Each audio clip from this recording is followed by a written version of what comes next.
So I'm Diana Larsen, and I am the author of a number of books, including Agile Retrospectives, which Esther and I last published in 2006. Esther Derby and I wrote that book, and we published it in 2006. So the good news is, it's been a long time since 2006, and a lot of things have changed. And we have a second edition coming out in January, so you can go to the Pragmatic Programmers, pragprog.com, I think it is, and get a beta version of that, or you can wait for the real version to come out in January, whichever you like. Because a lot of things have changed since 2006. Right? And quite a lot of things have changed.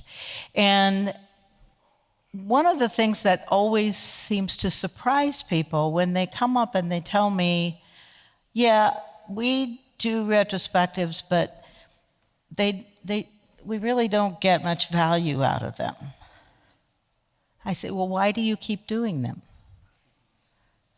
If you're not getting value out of the time that you spend in retrospectives, stop. Stop doing that, right? Use your time in a way that will be more valuable. Or start doing retrospectives where you really get value, where you really get continuous improvement. So that's what we're going to be talking about today. So let's stop wasting time on ineffective retrospectives. Don't do that. If you're not getting value, don't do that. But we could start pursuing real continuous improvement in retrospectives, through retrospectives, or through any other means for that matter.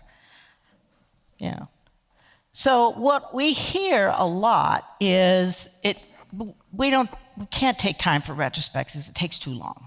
It takes too long to do a retrospective, right? Or we hear, our retrospectives, they're just too formalized. Or they're not formalized enough. Right? We get both. We do retrospectives, but we don't really get any improvement out of it. It's really a waste of our work time. We should be working instead of doing retrospectives. And they're just too challenging. Whether we're online and virtual or on site or hybrid or however, it's just too hard. Right? And so then the next thing they say is, so how do we convince our team members, boss, whomever you want to insert into that next part of the sentence, that we need to invest in this more? I mean, these comments usually come from people who actually want to have good retrospectives. They want to get value from them. They just can't figure out how. So how do I convince so-and-so to give me whatever it is I need to be able to do better retrospectives? And my answer to that almost always is, well, I'm not really in the convincing business. I don't believe in spending a lot of time trying to convince people of things. I do share my own experiences and my own stories and the things that have worked for me. I'm willing to share all those things. But I'm not going to I'm not going to spend time trying to convince you to think differently than you do. But I will offer you the opportunity to have a different experience. So that's a lot of what I'm going to be talking about here. How do we help people have the experiences they need to get real continuous improvement? So the problem tends to be big improvements are hard. Everybody wants these big changes. They want to have an agile transition next week, right? Or the team wants to get along in a different way tomorrow, right? And big improvements are hard. Very often we do retrospectives and we don't follow through on the action. If we even identify actions, we don't follow through on them. And very often we're doing what we call retrospectives, which ends up making 2 or 3 lists. These are the things that went well. These are the things that we'd like to do differently. Here's maybe something we learned. Okay, we're done now. Right? No identified action coming out of those, right? So there's no follow through. Very often, the problem is that continuous improvement through retrospectives or any other means is considered as separate from the work or the work process. And software development itself, writ large, is not recognized as learning work that requires learning. So, and the interesting thing about learning, I don't know if you've ever thought about it this way, but once you learn a thing, you can never go back and be that person who hadn't learned that. So when we learn, we change. And when we undergo that change, we discover what else we have to learn. And so it's a continuous cycle if we're paying attention to that. Learning to change leads to learning, leads to more change, leads to more learning.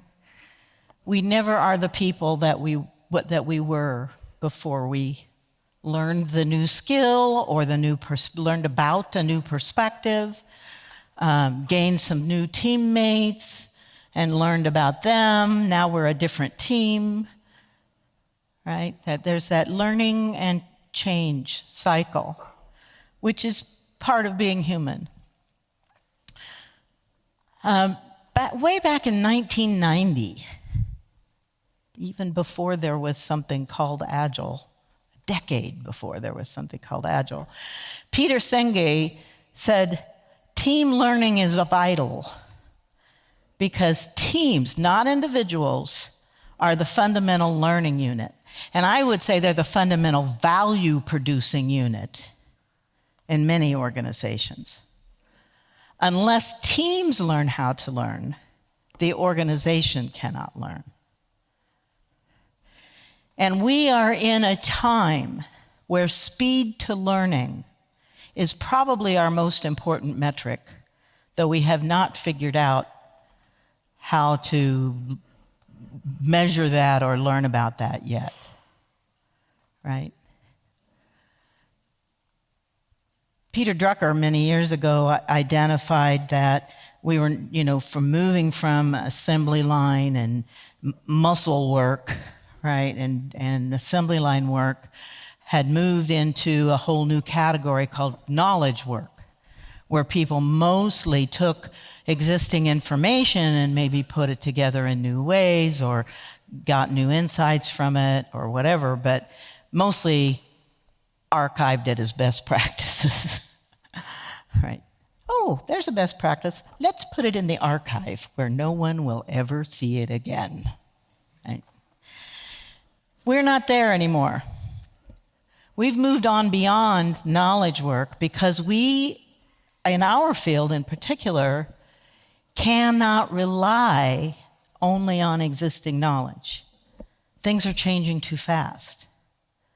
Right? We have to be able to learn our way through all the changes that are coming.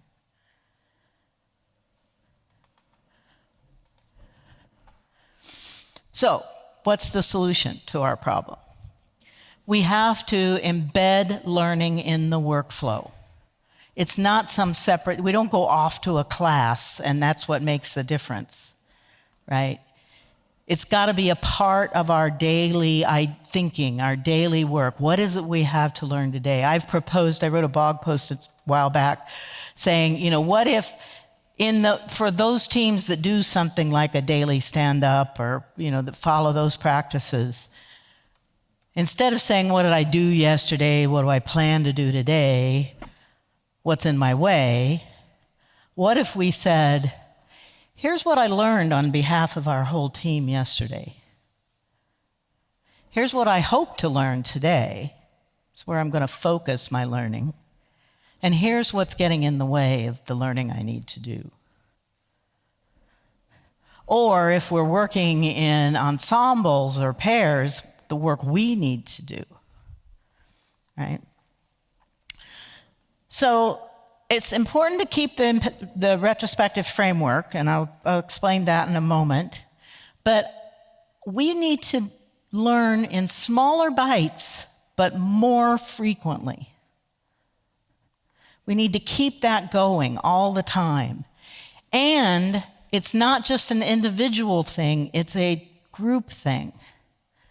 In my new book that just got published, the Lead Without Blame book, we talk about team co-intelligence. How do we build the intelligence of the team as an entity? How do we make sure that we're transferring knowledge between and among team members? Those are the things that we need to be striving for. So, I said, keep the framework. And we keep the framework. The framework is the left side of this infinity diagram.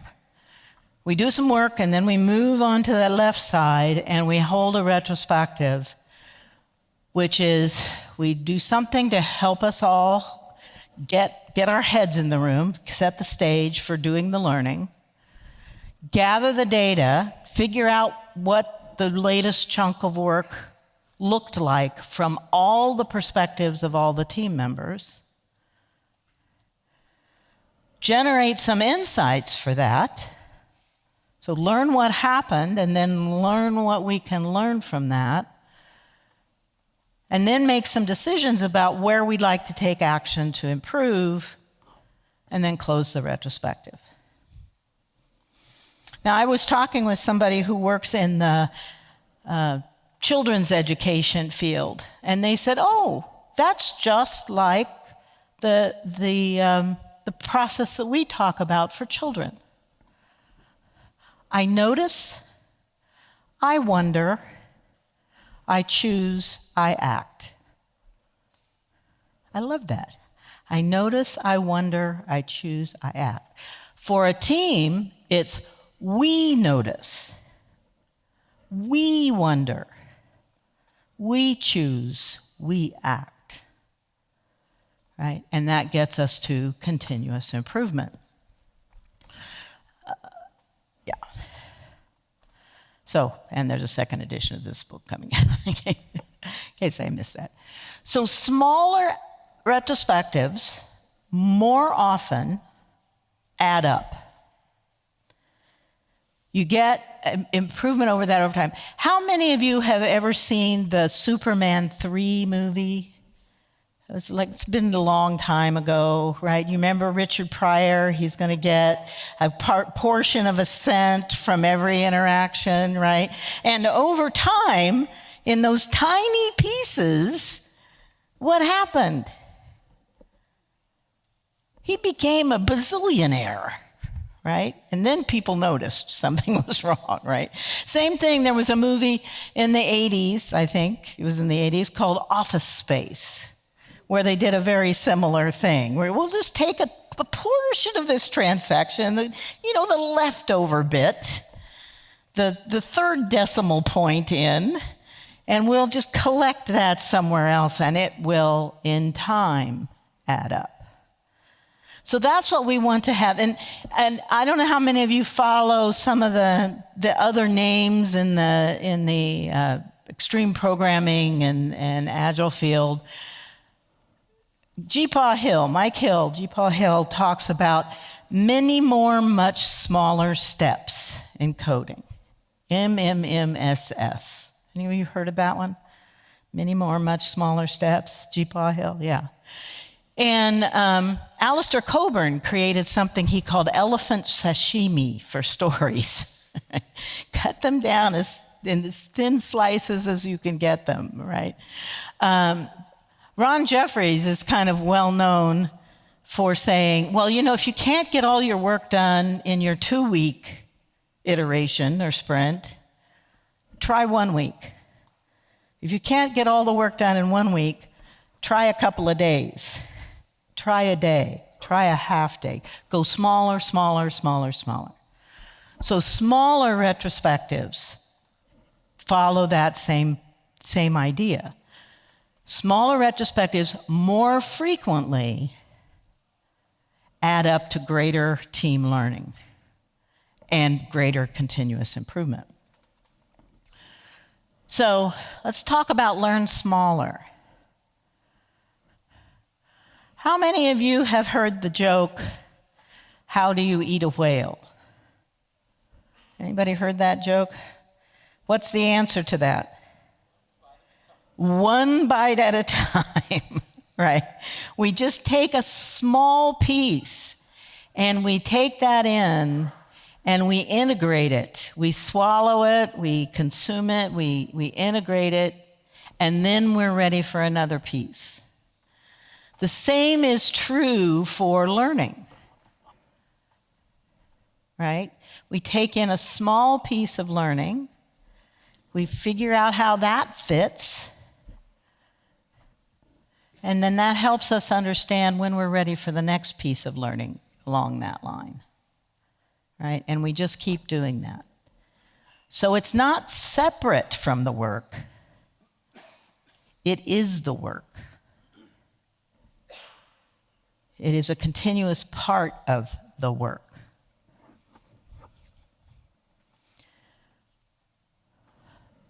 I love the idea that there's a thing here that wants me to say okay to it. I love the idea that, smaller makes everything easier to swallow, right?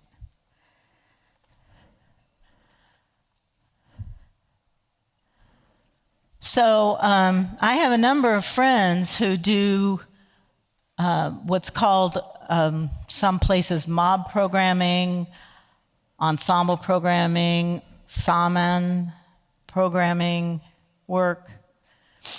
That idea that we're all the minds focused on the same problem at the same time. Anybody familiar with that one?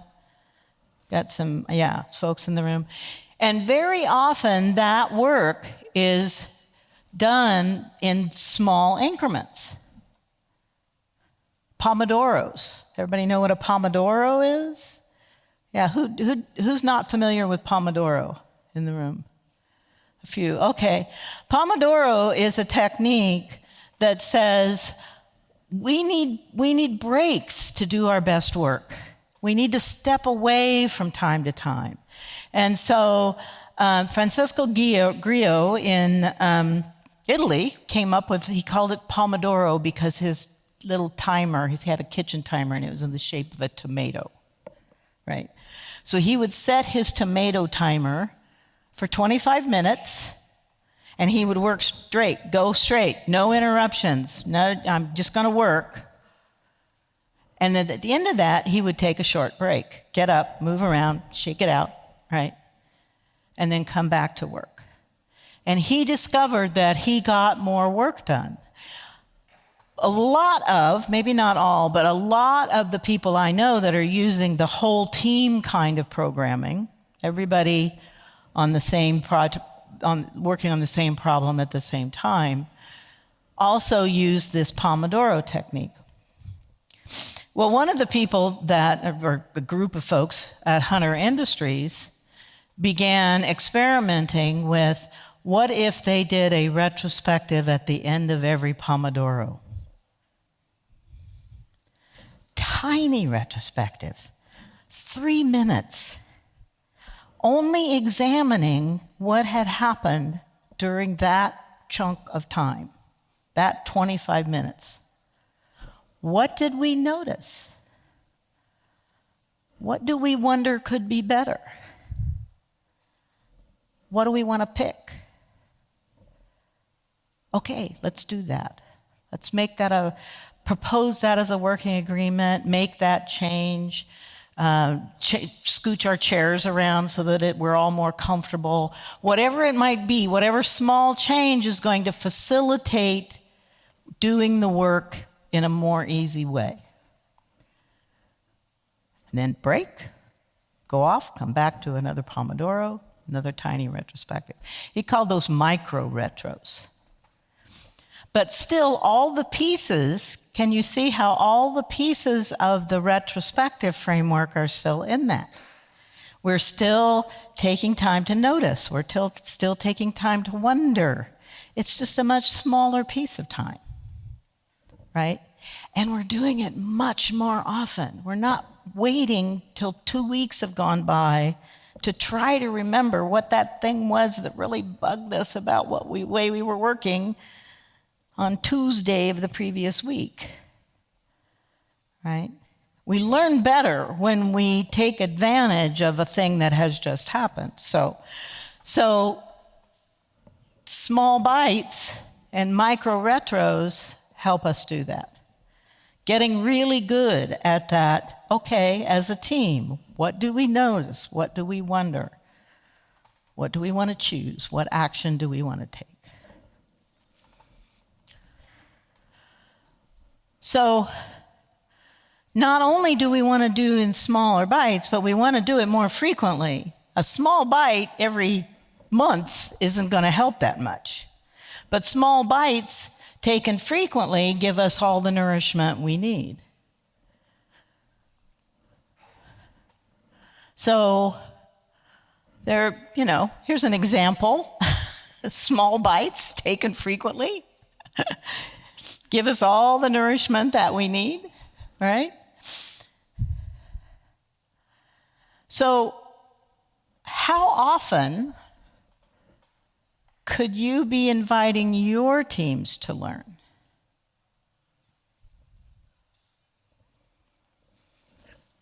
Whether you want to do mob programming or you're pairing or you're working individually, which I don't actually recommend, but if you want to do it that way, okay. What is the chunk of work that you could effectively do a small retrospective on? In your context, where you work, you could have breakfast, you could have second breakfast, you could have, first retrospective, second retrospective, the 11s retrospective, right? So, what would be your preferred work? What is your preferred work format? Do you take breaks every day? You start working, whether virtually or on site together, you start working together. Do you take a coordinated break? Does everybody take different breaks? Where would you call, here's a good time to have a retrospective? At minimum, you could do sort of lunch and end of day, if that's part of it, if you have a daily cadence for your team. Now that we have teams working virtually, the options for how people work together, what the timing is, when they're online together and when they're not online together, is different. But what could you figure as a small chunk where you could do a small retrospective toward creating continuous improvement? I was talking with another team that said, we do a small retrospective every time we bring things together and do integration. Every time we deploy into our internal environment, we do a little retrospective on that piece of work. So it could be timing, it could be like calendar or clock time, that is how you measure when you want to have your more frequent retrospectives. But it could be another way of measuring. It could be according to the flow, kind of the cadence of the work. How is the work moving through? And do we want to look at each piece of work as we finish it? Okay, there we go. So I found this book, 2 Second Lean. Someone recommended it to me. And lean and agile have a lot in common. They come out of some similar roots. That's another talk for a different day, the sort of evolution of agile. But they come from similar roots, and they have a lot in common, particularly in terms of this idea of a couple of ideas. One, making sure that the customer is getting value, but another one is making sure that we are doing continuous improvement, right? Small baby steps in an endless drive to improve everything every day. That is this smaller continuous improvement idea. And it's everything, the quality of everything. We don't just necessarily look at the code or our work process, but we can be looking at our relationships between the team and other entities in the organization. We can be looking at, are we attending to the well-being of everyone on the team? I'm a firm believer that when a team comes together, the first thing we pay attention to is how are we building trust between and among ourselves so that we can work together. And then we're going to make a commitment.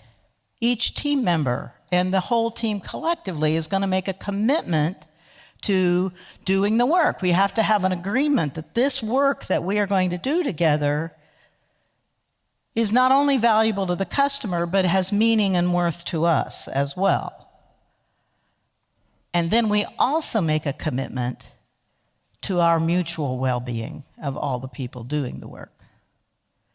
And that sets the stage for us to do really good work together. But it's rarely a high or drastic change. It only needs to be a small one. And those small ones add up. And pretty soon, the big drastic change we thought we needed to make is happening by itself. Happens when we didn't look, when we were looking some other direction. So there is a no-no around this continuous improvement. It's kind of anti-pattern for retrospectives or anti-pattern for continuous improvement. And we call it the devil's pom-poms. How many of you have heard, or how many of you have said, we don't need a retrospective this time. We're doing fine. Our team's doing just fine. We don't need a retrospective right now. How many of you have heard that? I could also ask how many of you have said that, but I'm not going to. That's the devil. That's the devil's pom-poms, right? That's when we're telling ourselves little lies, because there's always room for improvement. When we are seeking team greatness, we never become great as we can possibly be. What we do is we're constantly identifying where can we get better? Where can we continuously improve? Where can we improve our work, the code, how we interact together, all of those things.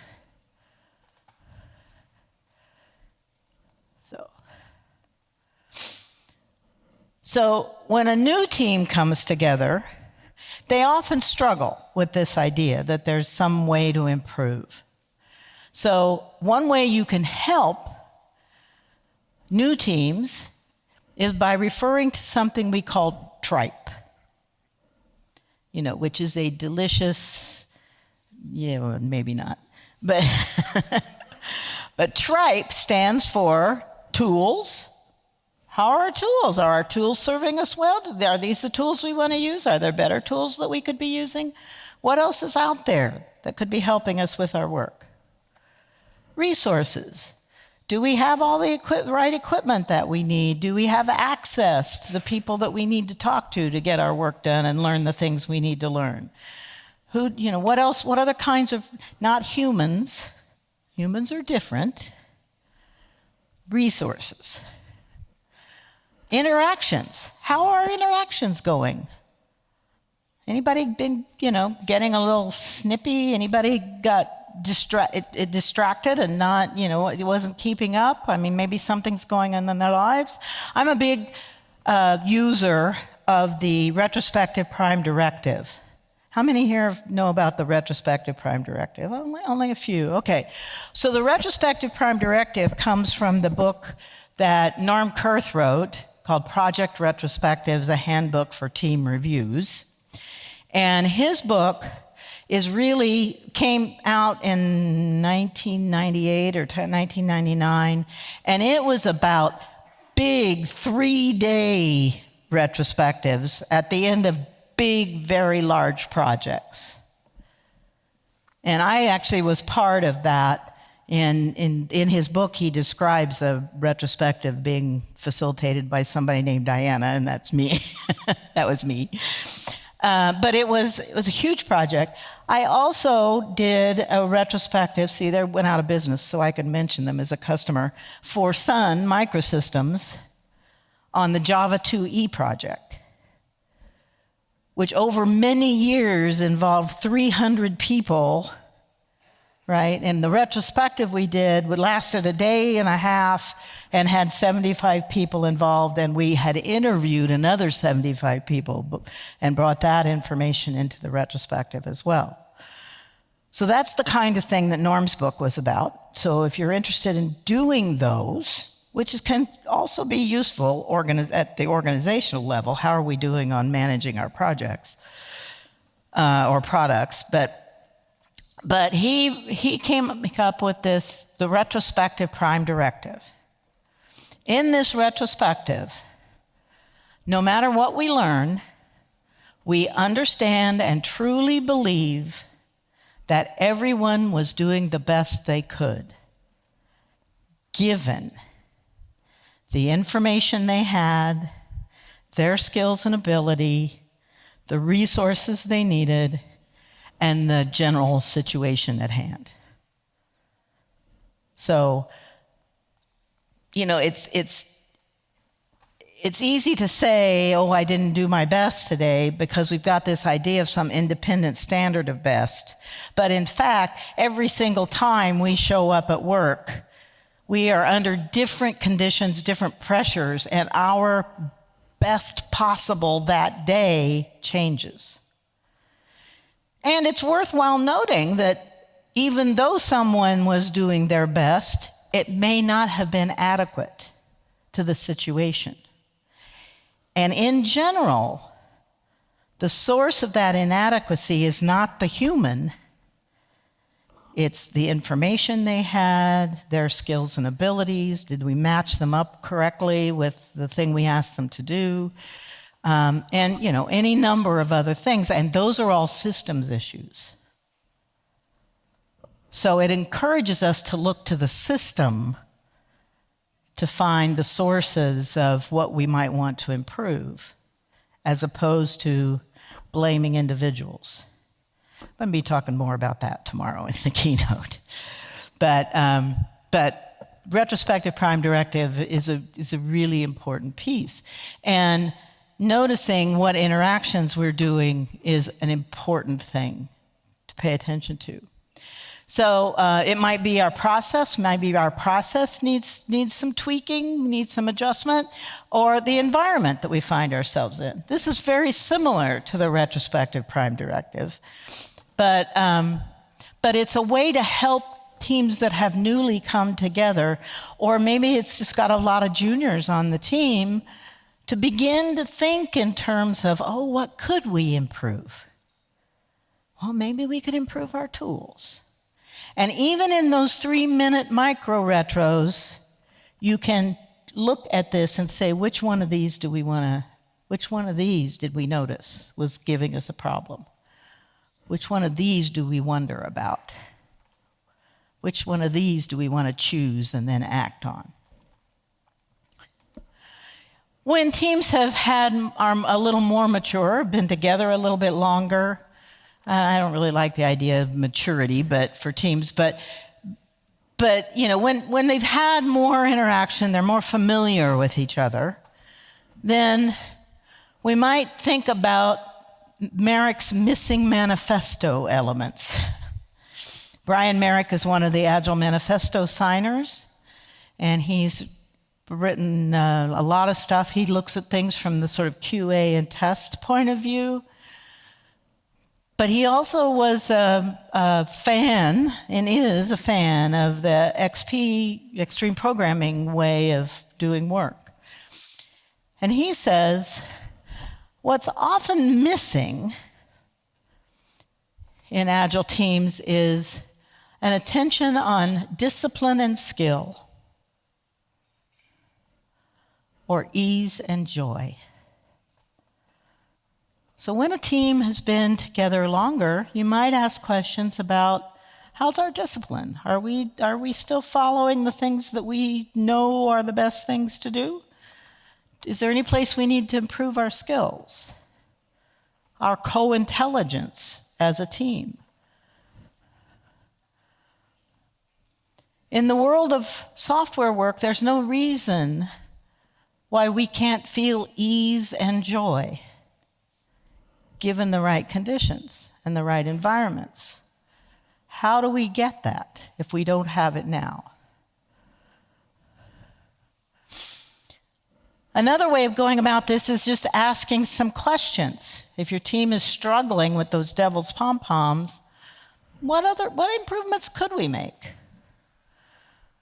What impediments could we reduce or eliminate?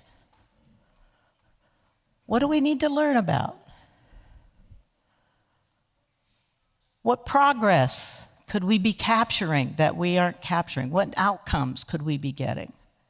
What do we want to make sure we keep doing that's working well for us, and we might forget to do if we don't specifically notice it? And we lose that. And what can we examine that'll expand our view beyond the code?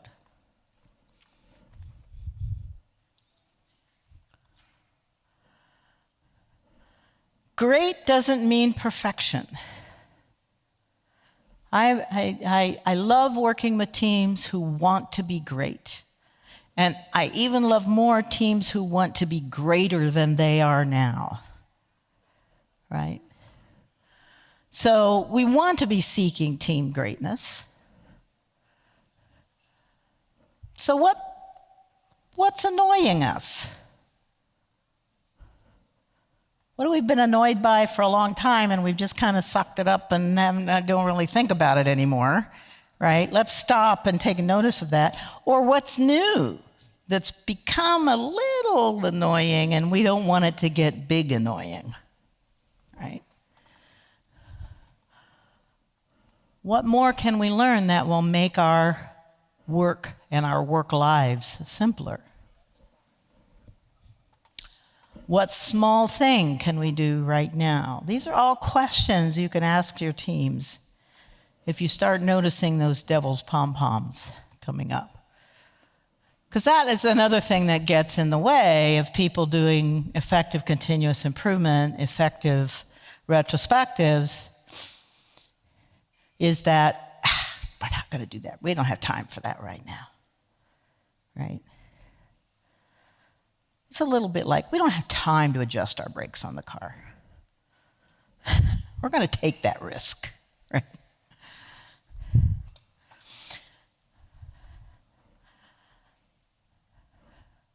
So the work is really increasing our team learning so that we can stop holding ineffective retrospectives. We can stop wasting time on retrospectives and only do them when we can pursue real continuous improvement.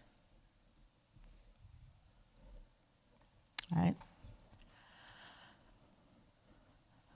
So I encourage you, to think about how you can incorporate whole team learning. How am I doing on time? Oh, good. How can you incorporate whole team learning into the work that you're doing What cadence can you find? What more frequent cadence can you find where you can just put in a 5-minute, a 3-minute retro, 5-minute retro, 7-minute retro to notice, wonder, choose, and act? Right? You still have to go through that process. The reason that process is important is that's how our brains work as individuals. We notice a thing. Oh, I just tripped over that. Oh, look at that. And we wonder, oh, I wonder what tripped. Oh, okay, so it was that, and my shoes got stuck, or whatever it is, right? I learn about that.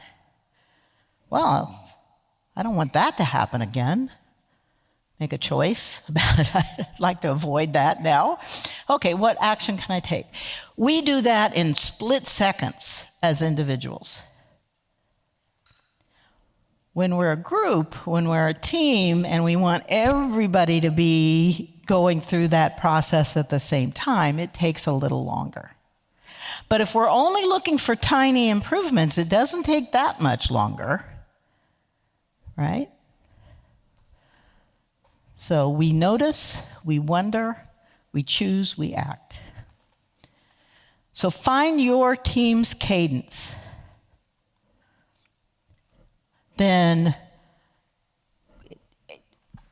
and it's just the starting cadence. It's not the be-all and end-all cadence. Just find a place to start. And then if you can go smaller, if you can go more frequently, try that. Figure out how you might do that. And then make frequent, continuous improvements.